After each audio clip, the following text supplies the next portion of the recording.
They're fighting a war here and they're losing.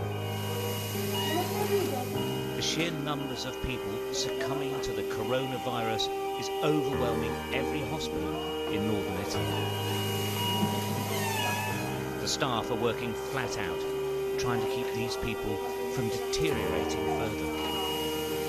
They're trying to stop them from dying. This isn't an intensive care unit, it's an emergency ward. The ICU is full. People have only just arrived here and they're in terrible shape. This is an absolute constant. This killer pandemic is virtually out of control. The patients are literally gasping for air.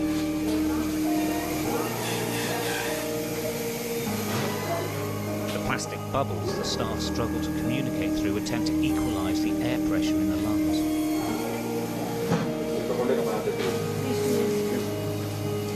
Nobody expected this. Nobody thought they'd be treating so many so quickly. And it's not like flu. It is chronic pneumonia, and it is killing hundreds each day. There are now 15 patients. The doctors say they've seen nothing like it before and are warning other countries, especially the United Kingdom, that they will see it as well. People who keep describing it as like flu, it's worse than that, no? No, it's totally another thing. I think it's most pneumonia than flu. Mm-hmm. Because most people get pneumonia.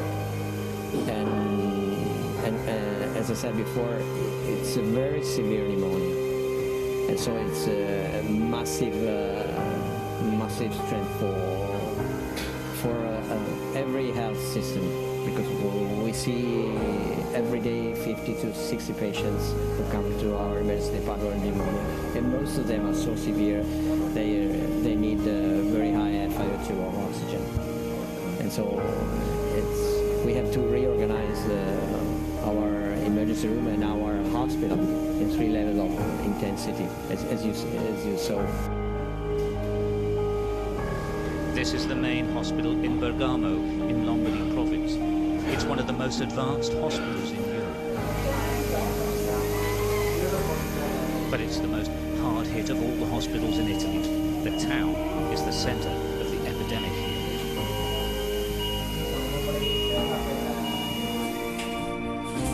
This isn't a ward, this is a waiting room. Wherever you go, people are on gurneys, in corridors, in meeting rooms, they're everywhere. All the medical staff urge other nations to see what's happening and lock their nations down right now or face this. What I would suggest is just shut down to stop all the outbreak and not come in this kind of situation that is very, very difficult to manage. Can I ask you personally what it's been I never felt so stressed in my life. I'm an intensivist. I'm quite used to, intense moment and choices, and people are critical, will die without any, treatment, and you make the difference. But when you arrive at this point, you realize that you are not enough, and maybe we are 100 anesthetists here. We are doing our best, but maybe it's not enough. We are performing the test for the nasal swab to detect coronavirus. The problem facing health services across the world is that when the infection curve goes up, it rockets, and all the resources, all the testing, all the supplies are used up instantly. Multiple hospitals all at once. What's staggering is that Italy is doing a lot of testing. Thousands upon thousands are being tested. So far, about 4,000, the numbers keep changing, have actually completely recovered. The crucial point is that about the same number are dying. They're sort of neck and neck. And it seems you either live and recover or you die. Something nobody expected. Bergamo wanted us to see this to show what a catastrophic emergency nobody has experienced before looks like.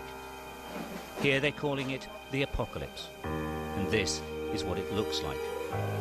And their message to us is simple: get ready. Stuart Ramsey, Sky News, Bergamo, Italy.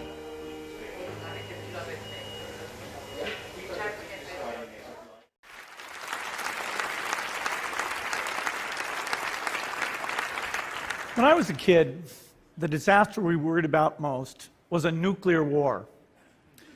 That's why we had a barrel like this down in our basement, filled with cans of food and water. When the nuclear attack came, we were supposed to go downstairs, hunker down, and eat out of that barrel.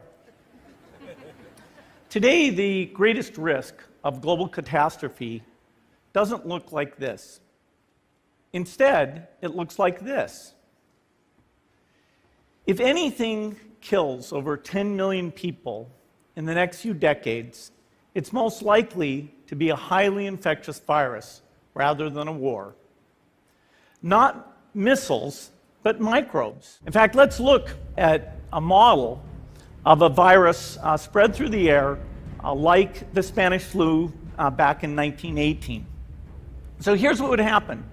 It would spread throughout the world very, very quickly. And you can see there's over 30 million people die from that epidemic.